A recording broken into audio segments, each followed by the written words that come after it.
আপনাদের লাইফ ইভেন্টের জন্য যতটুকু জরুরি এটা মোর দেন এনাফ। আপনারা তো মূলত ড্রাইভিং করবেন পার্সোনালি, অনেকে হয়তো এটাকে প্রফেশন হিসেবেও নেবেন, এটা এনাফ। আমরা আজকে যা যা দেখাবো। আমার নাম সৈয়দ মহিউদ্দিন শাহ, আমি সিইউ বাংলাদেশ ড্রাইভিং ট্রেনিং ইনস্টিটিউটে। আমি প্রফেশনে একটা ইউনিভার্সিটির সাবেক টিচার। আমি গ্র্যাজুয়েশন করছি কুমিল্লা ভিক্টোরিয়া কলেজ থেকে, মাস্টার্স করছি ঢাকা কলেজ থেকে। পাশাপাশি বাংলাদেশ খাদ্য ও চিনি শিল্প কর্পোরেশনের যেই ফুড অ্যান্ড সুগার যেটা বলে ওইটার যেই অডিটগুলো আছে অডিটগুলো আমি করি। আমি একটা বিশ্ববিদ্যালয় ভর্তি কোচিংয়ের প্রতিষ্ঠাতা পরিচালক, উদয় একাডেমিকের নির্বাচন কেয়ার যেটা, এটা ঢাকা ইউনিভার্সিটি, ঢাকা মেডিকেল এবং বুয়েট এডমিশন কোচিং। এই হচ্ছে আমি। আর আপনারা শিখছেন বাংলাদেশ ড্রাইভিং ট্রেনিং ইনস্টিটিউটে।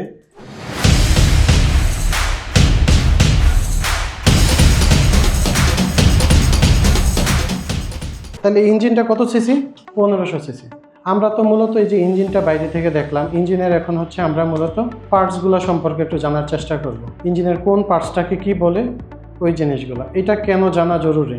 এটা যদি আপনি না জানেন, না জানলে হচ্ছে ধরেন আপনার পিঠে একটা মশা কামড় দিতে বসলো, মনে করেন মশাটা কোথায় বসছে, বা আপনার পিঠে কেউ একটা চিমটা দিল, চিমটা দিলে আপনি কি বলতে পারবেন পিঠের কোন অংশটাতে দিছে? এটা আপনার একটা ফিলিংস তৈরি হবে না?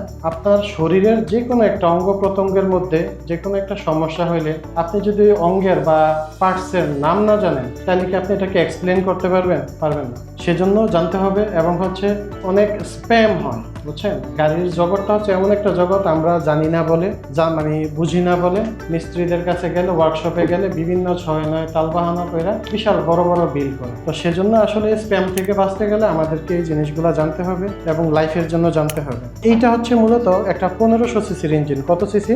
1500 সিসি। এই 1500 সিসির ইঞ্জিন হচ্ছে এটা। এই ইঞ্জিনটাতে দেখেন কম্পিউটারে যেমন অনেকগুলো পার্টস আছে, কম্পিউটার মনিটর আলাদা, সিপিইউ আলাদা, কিবোর্ড আলাদা, মাউস আলাদা, ঠিক এইরকম এই ইঞ্জিনের প্রত্যেকটার পার্টস আলাদা আলাদা আছে। ইঞ্জিনের এই যে এখানে যে জয়েনিংটা দেখতেছেন, এই যে এই অংশটা হচ্ছে একটা জয়েন, এটার উপরের যে অংশটা এটাকে বলে ইঞ্জিন হেড। উপরের অংশটাকে কি বলে? Engine head. ইঞ্জিন হেড বলে, উপরের অংশটাকে বলে ইঞ্জিন হেড। আর আরেকটা বিষয় হচ্ছে, এই ক্লাসটা মনোযোগ দিয়ে এই কারণে শুনতে হবে, ক্লাসটা শেষ হওয়ার সাথে সাথে একটা এক্সাম ক্রিয়েট হবে, একটা এক্সাম ক্রিয়েট হবে। ওই এক্সামে যারা ফার্স্ট সেকেন্ড থার্ড হয় তাদেরকে আমরা বিভিন্ন প্রোগ্রামগুলোতে আমরা ডাকি এবং সার্টিফিকেশন প্রোভাইড করি। সার্টিফিকেট আপনারা সবাই পাবেন। কিভাবে পাবেন? আমাদের অফিসে কিন্তু কাউকে সার্টিফিকেটের জন্য আসতে হয় না বা ঘুরতে হয় না। আপনাদের কোর্স প্রোগ্রেস যখন 100% হয়ে যাবে, প্র্যাকটিক্যাল ক্লাস 22টা শেষ হয়ে যাবে, থিওরিটিক্যাল আজকে 4টা একসাথে হয়ে যাচ্ছে, ইঞ্জিন ক্লাসগুলো যখন একসাথে হয়ে যাবে, হয়ে যাওয়ার পরে আপনি কোর্স এক্সাম দিতে পারবেন। ওইখানে একটা এক্সাম ক্রিয়েট হয়ে যাবে।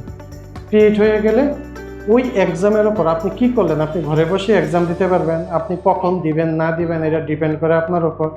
দিলে এটা অটোমেটিক সার্টিফিকেট জেনারেট হয়ে যাবে। বুঝছেন তো বিষয়টা? এবং কি শিখলেন, কি দিলেন, ওইটার উপরেই সার্টিফিকেট জেনারেট হবে। যে আপনি আমাকে পুশ করলেন, বিভিন্নভাবে ইনফ্লুয়েন্স করলেন, ওইভাবে কিন্তু আসলে আমরা দিতে পারি না।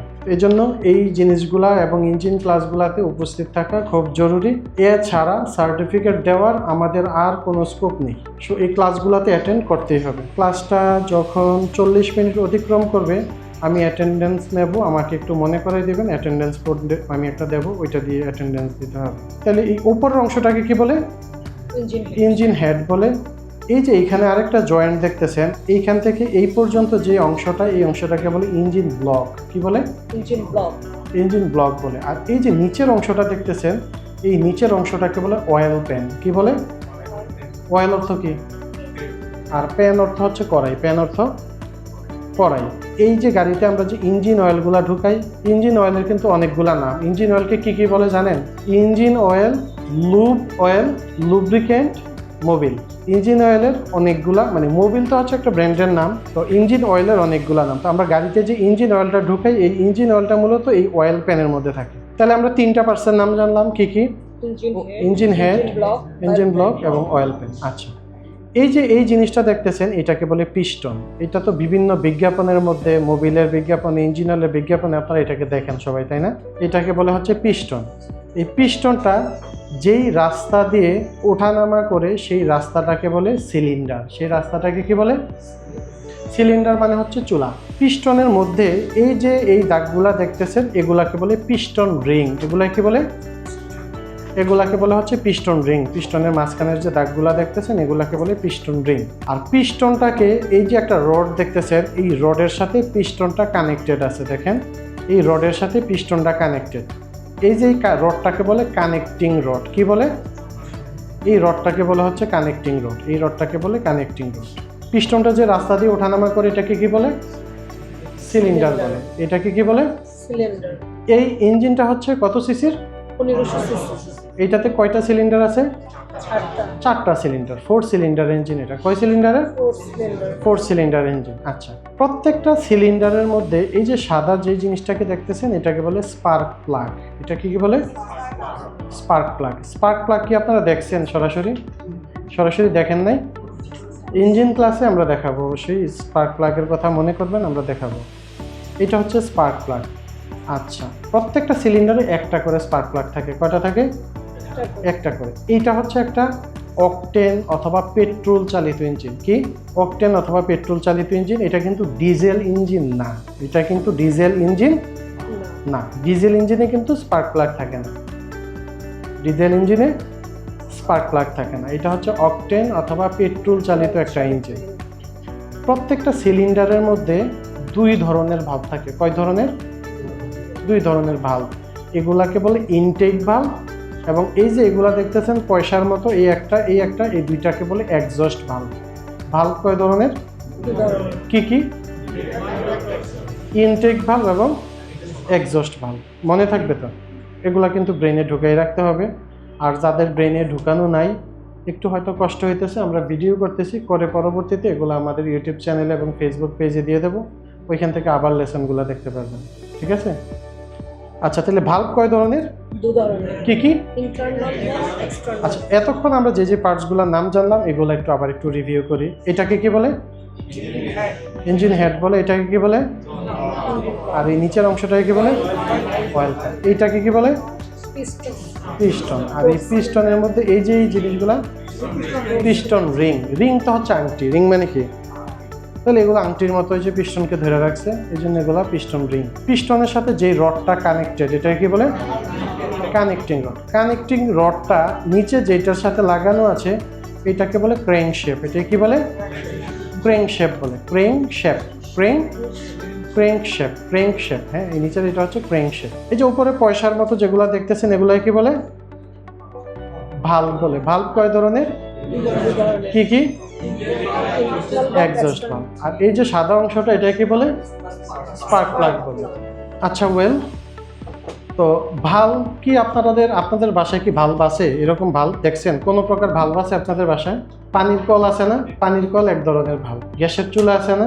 গ্যাসের চুলায় যে চুলা বাড়ায় কমায়, চুলাটা অন করে, ওইটাই অন কাইন্ডস অফ ভালভ। ভালভের কাজ হচ্ছে অন অফ করা। অন অফ করা। এই সুইচটাও ওয়ান কাইন্ডস অফ ভালভ বলা চলে। কারেন্টের যে সুইচগুলো এইটাকে ওয়ান কাইন্ডস অফ ভালভ বলা যায়। তাহলে ভালভের কাজ হচ্ছে অন অফ করা, ঢুকা এবং বের করাটাকে বন্ধ করা। কি ঢুকে বা কি বের হয়? এই যে সিলিন্ডারের ভিতরে ব্লাস্ট হয়, এই ব্লাস্ট হওয়াটা, এই যে দেখেন ব্লাস্ট হয়, দেখবেন এটার ভিতরে এখন একটা স্পার্ক হবে, ব্লাস্ট হবে।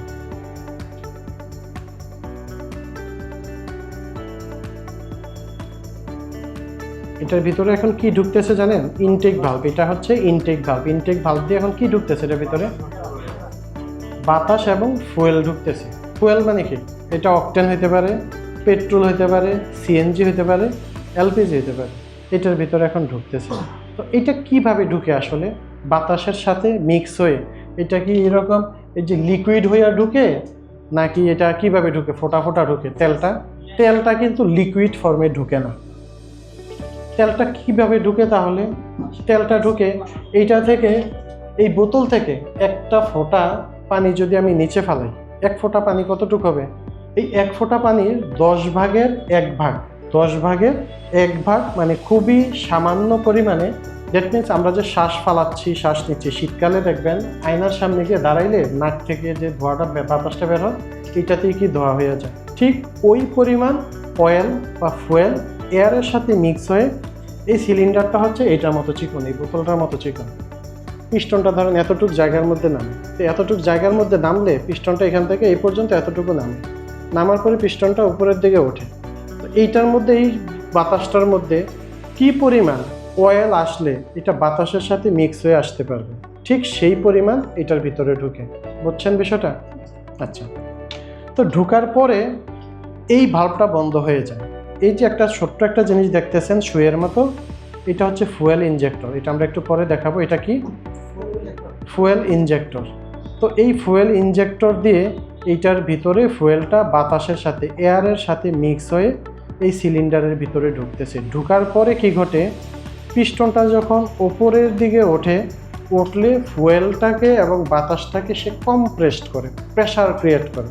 কারণ কি, এখানে দেখবেন এই ভাল্বটা এখন বন্ধ হয়ে যাবে। এই ভাল্বটা উপরের দিকে ওইটা এই যে বন্ধ হয়ে গেল, ভাল্বটা বন্ধ হয়ে যাওয়ার পরপরই এই পিস্টনটা দেখবেন উপরের দিকে উঠতেছে। এই যে পিস্টনটা উঠতেছে, এখন তো আর বাতাস কোনো জায়গা দিয়ে বের হইতে পারতেছে না। কেন পারতেছে না?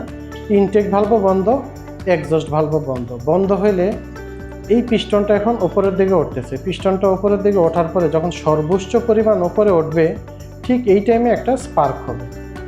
স্পার্কটা কে করলো? স্পার্ক প্লাগ করলো। আপনাদের বাসায় কি স্পার্ক প্লাগ আছে কারো বাসায়?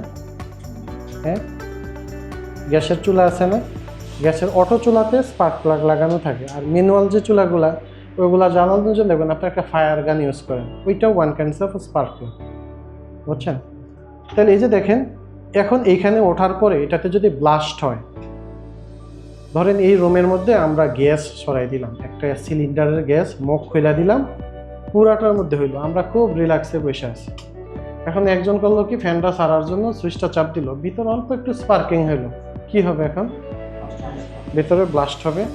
ব্লাস্ট হওয়ার পরে গ্লাসগুলা সব ভাঙা চতুর্দিক দিয়ে পড়বে। এখন ধরেন যেন না ভাঙা যায়, সেজন্য আমি সবগুলাতে ইট দিয়ে গাঁথুনি দিয়ে দিলাম। এই ইঞ্জিনের চতুর্পাশে যেরকম এরকম স্টিলের মানে ওয়াল আছে, এরকম চতুর্দিকে স্টিলের ওয়াল দিয়ে দিলাম, শুধু এই জানালাটা বাদ রাখলাম। তাহলে এটার ভিতরে যদি ব্লাস্ট হয়, শক্তিটা রিলিজ হবে কোন দিক দিয়ে? এই জানালা দিয়ে রিলিজ হবে না? এরকম এখন যে এটার ভিতরে ব্লাস্ট হইতেছে, কোনো জায়গা দিয়ে তো শক্তিটা রিলিজ হওয়ার জায়গা নেই। তো এখন শক্তিটা রিলিজ হবে কোন দিক দিয়ে? সে পিস্টনকে নিচে জোরে চাপ দিবে, পিস্টন নিচে যাওয়ার জায়গা আছে। পিস্টন দেখেন এই যে নিচে চলে যাচ্ছে এখন। তো পিস্টনটা হচ্ছে এদিক দিয়ে নিচে গেলে, পিস্টনটা না এই যে কানেক্টিং রডটাকে ধাক্কা দিল, কানেক্টিং রড না আবার এই ক্র্যাঙ্কশেপকে ধাক্কা দিল। তাহলে ক্র্যাঙ্কশেপের গঠনটা হচ্ছে এমন, আপনি এই যে বোতলটা আছে, ক্র্যাঙ্কশেপের গঠনটা হচ্ছে এমন, এই বোতলটাকে এইভাবে যদি পানিতে চাপ দেন, এই যে দেখেন পানি আস্তে আস্তে উপরের দিকে উঠতেছে, আবার ছাইড়া দিলে নিচের দিকে নামতেছে। ক্র্যাঙ্কশেপের গঠনটা এমন, এটাকে একদিক দিয়ে চাপ দিলে এটা আরেক দিক দিয়ে উপরে ওঠে, আবার আরেক দিক দিয়ে ব্লাস্ট হয়, আবার আরেক দিক দিয়ে ওঠে, আবার আরেক দিক দিয়ে ব্লাস্ট হয়, আরেক দিক দিয়ে ওঠে। ক্র্যাঙ্কশেপের গঠনটা হচ্ছে এমন, দেখেন।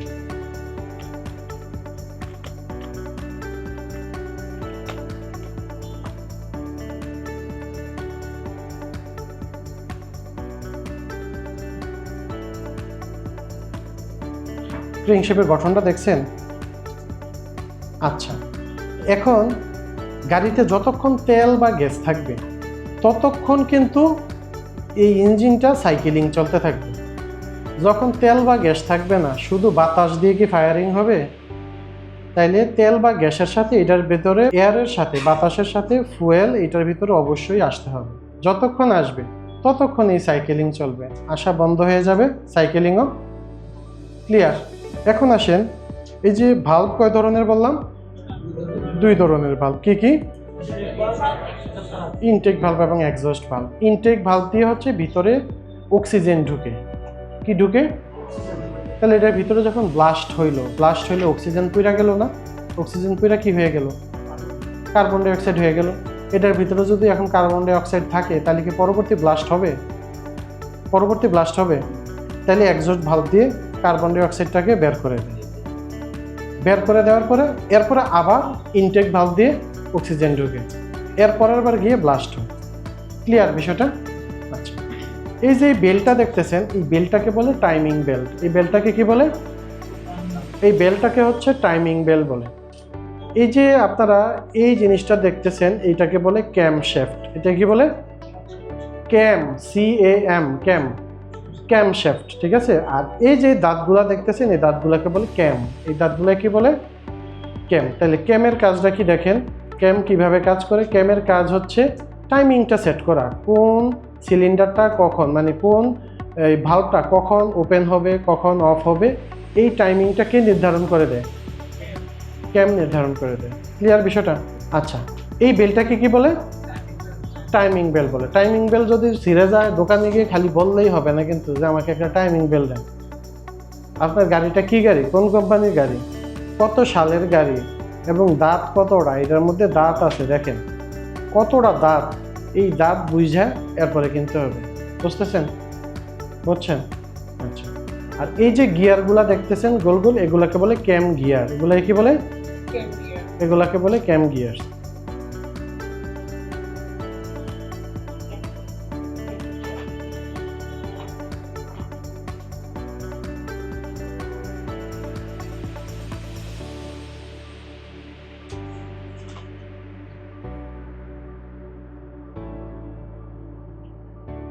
এখানে ক্র্যাঙ্ক শেপটা আসলে কিভাবে কাজ করে এই জিনিসটা এখানে দেখাচ্ছে।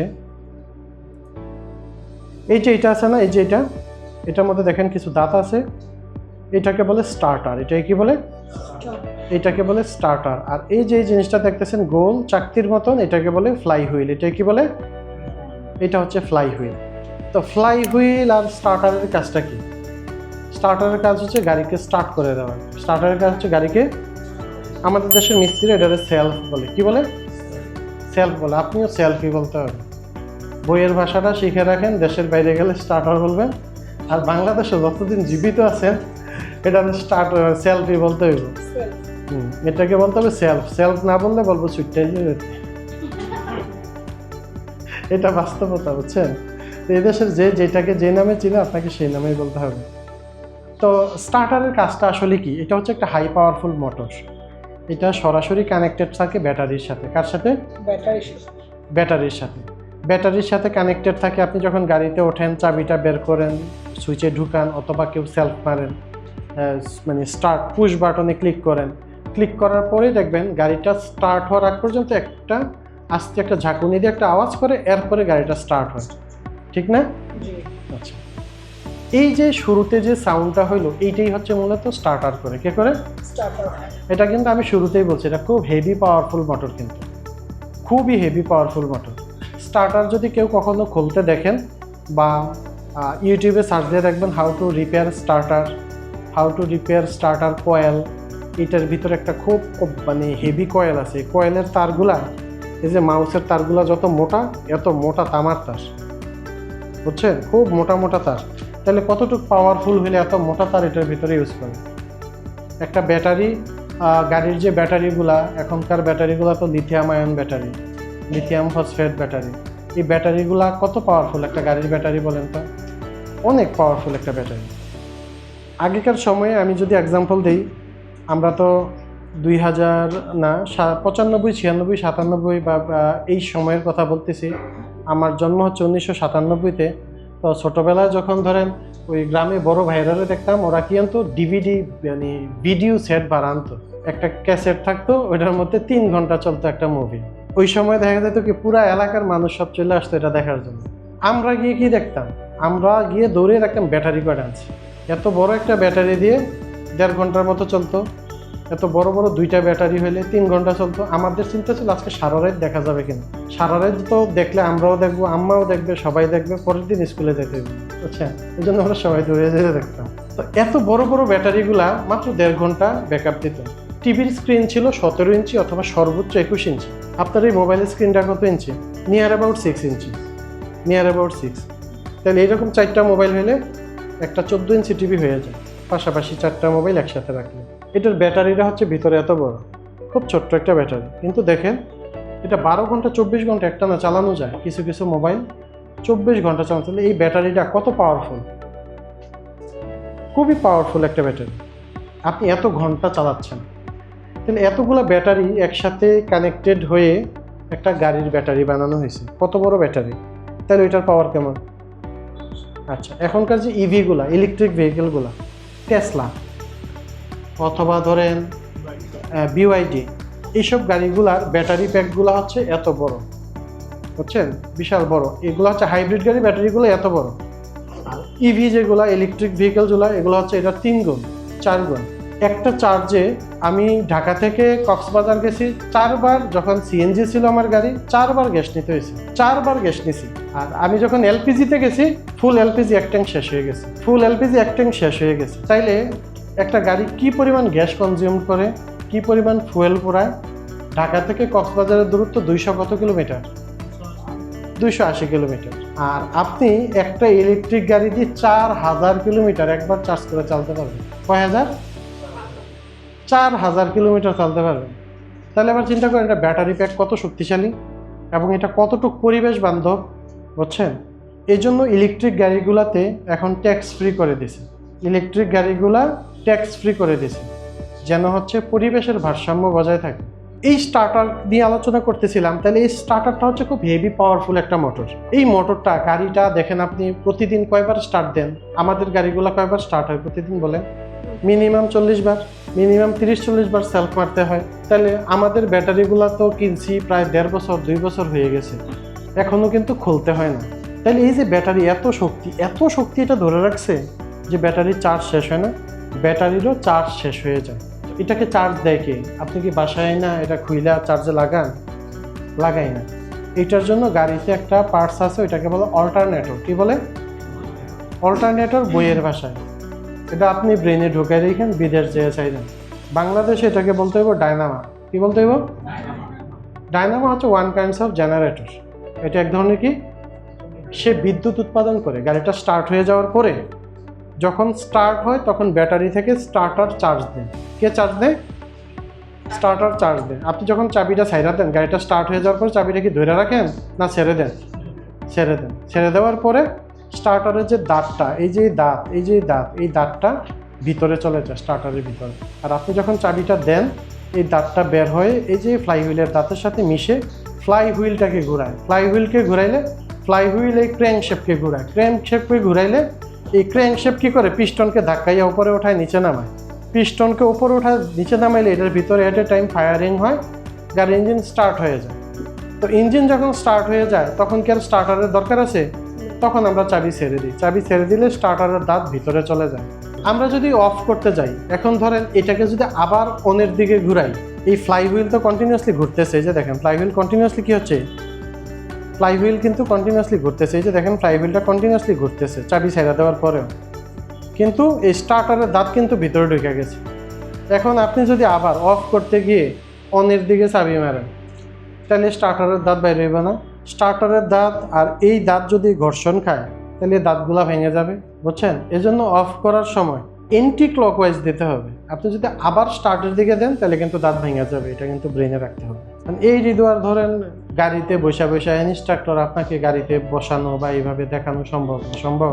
এই ক্লাসটাতে আজকে মাত্র 9% স্টুডেন্ট জয়েন করছে, যদিও 85 দোকানে কত 170, কিন্তু জয়েন করছে মাত্র 9% স্টুডেন্ট। এই ক্লাসটা আসলে দরকার কিনা সবার জন্য? জি অবশ্যই। এখন ওনারা মনে করে সবাই যে আমরা তো চালাইতে পারি। আসলে গাড়ি চালানোটা তো আসলে কিছু না। আমি গাড়ি চালানো শিখছি মাত্র 30 মিনিটে। আমরা ড্রাইভিং স্কুল কখন করছি জানেন? আমরা করছি খুব জিদ্দের থেকে করছি ড্রাইভিং স্কুল। আমাদের দেশের ড্রাইভিং স্কুলগুলো না এমন একটা লেভেলের মানুষজন চালায়, মানে সব চিটার বাট করে বলতো। আমরা শেখার জন্য এইখানে আমাদের তো অফিস, এইখানে আমাদের মূলত এটা ছিল একটা বিশ্ববিদ্যালয় ভর্তি কোচিংয়ে, এটা ছিল ক্লাসরুম তখন। তো আমরা আমাদের জীবনের প্রয়োজনে ড্রাইভিং শিখতে গেছি। 3 বন্ধু টাকা দিছি, 3 জনের টাকা নিয়ে ভাগ্যে চলে গেছে, আর মোবাইলই ধরে নেই, সে সিমই চেঞ্জ করে ফেলছে, বুঝছেন? তো পরবর্তীতে আমরা ড্রাইভিং স্কুলটা করছি। আমাদের ইউটিউব চ্যানেলে দেখবেন 2016 সালের ভিডিও দেওয়া আছে, তখন আমরা কী গাড়ি দিয়ে শিখাইতাম। তখন এটা আমাদের শুরু ছিল, সূচনা ছিল। তো আমরা তো ড্রাইভিং জানি না। ড্রাইভিং স্কুল করার পরে আমরা আমাদের স্কুলে শিখব, সেজন্য একজন ট্রেনার নেওয়া হয়েছে। ওই ট্রেনারও ড্রাইভিং জানে না। আমরা ড্রাইভিং না জানলে আমরা ইন্টারভিউ নেব কীভাবে? সে অন্য জায়গা থেকে মাত্র শিখছে, বুঝছেন? তো সে শেখার পরে সে বলছে, স্যার আমি তো পারি স্যার। আমি মানে ড্রাইভাররা চাকরি নেওয়ার ক্ষেত্রে যা যা বলে সে তাই বলছে, সে সব পারে। কারণ আমরা তাকে নিয়েছি। আমাদের পার্কিং তো হচ্ছে নিচে, অফিসের নিচে। গাড়ি কিনে দেওয়ার পরে আমাদের যে নিশান গাড়িটা দেখবেন, ওইটা ইউনিক গ্রুপের মালিকের গাড়ি ছিল, ওনার ওয়াইফ চালাইতো, নুরালির স্ত্রী। এই গাড়ি 5 দিন এসে বসকাই ফেলছে চতুর্দিকে, লাগাইয়া লোগাইয়া একবার অবস্থা খারাপ। আমাদের পার্কিং থেকে বাইর করতে সময় সে লাগায়, পার্কিংয়ে ঢুকাইতে সময় লাগায়। আমার হচ্ছে যদি এইভাবেই মানুষ গাড়ি লাগাই দেয় তাহলে রাস্তার এত গাড়িগুলো তো এইভাবে থাকবে না, এগুলো তো সব মুড়ি টিন হয়ে যাওয়ার কথা। তো ওরে প্রেশার ক্রিয়েট করলাম যে তোমার এই অবস্থা, তুমি গাড়ি করতেছো। ও বলতে স্যার আজকেই শেষ, আর যদি হয় আমার ধরে। আমি শিক্ষা লাইছি। আমি ছোটবেলা থেকে কম্পিউটার রেসিং টেসিং গেমস টেমস এগুলো খেলতাম সবসময়, কার গেমসগুলো পছন্দ করতাম। তো আমি ওইগুলাতে অনেক বেশি প্র্যাকটিস করছি, মোবাইলে গাড়ির গেমসগুলো খেলতাম। আপনারা সবাই ডক্টর পার্কিং, কি ডক্টর পার্কিং 4 প্লে স্টোর এবং অ্যাপ স্টোরে আছে। এই গেমসটা ইনস্টল করে সবগুলো স্টেজ কমপ্লিট করে ফেলে। আমাদের এখানে প্রয়োজন একটা গ্যাপ দেন, 1 সপ্তাহের গ্যাপ। এই 1 সপ্তাহ কোনো ক্লাস করার দরকার নেই। ডক্টর পার্কিংটা সবার আগে প্র্যাকটিস করার পরে এরপরে আপনি গাড়িতে আসলে দেখবেন অনেক সূক্ষ্ম সূক্ষ্ম ট্রিক্স আপনি এমনভাবে আবিষ্কার করতেছেন। আমি একটা ভিডিও দেখলাম গতকালকে, একটা রিলস, এক মহিলা রান্না করে টেস্ট করছে, এত মজা হয়েছে যে নিজের পায়ে ধরে নিজে সালাম করছে। তো আপনারা ডক্টর পার্কিংটা খেলার পরে সবগুলা স্টেজ শেষ করার পরে আপনারা যখন ড্রাইভ করতে যাবেন আপনারা মনে মনে ফিল করবেন এটা কি আমি, বুঝছেন? এটা সবগুলা স্টেজ শেষ করে নেবেন না। এইটা ইজি, এটা রিয়েল টাইম এক্সপিরিয়েন্স পাবেন আপনি, হ্যাঁ, লাইফ এক্সপিরিয়েন্স পাবেন। আমি এগুলা শিখতো, এরপরে আমাকে শিখাইছে। আমি বলছি কিভাবে চালায় আমাকে দেখাও। আমি আধা ঘন্টার মধ্যে শিখছি। শেখার পরে আমি তো খুব এক্সাইটেড, আধা ঘন্টায় আমার হয়ে গেছে মোটামুটি সব। আমি বলছি তুমি বসে থাকো, আমি চালাই দেখো। আধা ঘন্টায় হয়েছে। পরবর্তীতে আমি 2 ঘন্টা ধানমন্ডির ভিতরে চালাইছি, যেহেতু আমার বাসা ধানমন্ডি 10 নম্বরে। এর 3 দিন পরে কুরবানির ঈদ ছিল। এই ধরেন সিজনটা এরকমই, সিজনটা ঠিক এইরকম। জুন মাসের 3 তারিখে আমরা আমাদের বিজনেস ওপেন করছি। তো তখন কুরবানি ঈদের কয়েকদিন আগে ছিল। 3 দিন আগে আমি আমার আম্মা এবং ওয়াইফরে নিয়ে এই গাড়ি চালাইয়া কুমিল্লা চলে গেছি। এবং আমি তো ড্রাইভিং শিখছি কোনো প্রফেশনাল, হ্যাঁ না, লাইসেন্স করে ফেলছি। না, আমি যে ড্রাইভিং শিখছি, আমার ড্রাইভিং তো ধরেন কোনো প্রাতিষ্ঠানিক কোনো শিক্ষা ছিল না। আমার যে ট্রেনার ছিল সে আমার ওস্তাদ, বাট তারও কোনো প্রাতিষ্ঠানিক ওইরকম ভালো কোনো এক্সপিরিয়েন্স ছিল না। তো আমাদের প্রতিষ্ঠানের স্টার্টিং গল্প কারোর কাছে বলি নাই, আপনাদের কাছে বলতেছি। এই গাড়ি নিয়ে কুমিল্লা গেছি। আমি তো ড্রাইভিং শিখছি রেসিং করে আমি শিখছি। আমি তখন ইগল বাস ছিল ঢাকা চট্টগ্রামের, শ্যামলী ছিল, অ্যানা ছিল, ভলভো বাস ছিল, পিপলস ছিল। এই সবগুলা যাকেই সামনে পাইছি তাকে ক্রস করতে হবে, এইরকম একটা মেন্টালিটি সবাই ক্রস করে করে আমি বাড়িতে গেছি। যাওয়ার পরে আমার আম্মা এবং আমার বউ দুজনে নফল নামাজ পড়ছে। এবং আমি এটা ফিল করছি 2021 সালে 22 সালে এসে যে আমি কত বড় ভুল করছি। এটা আমার জীবনের একটা মারাত্মক ভুল ছিল। ওই দিন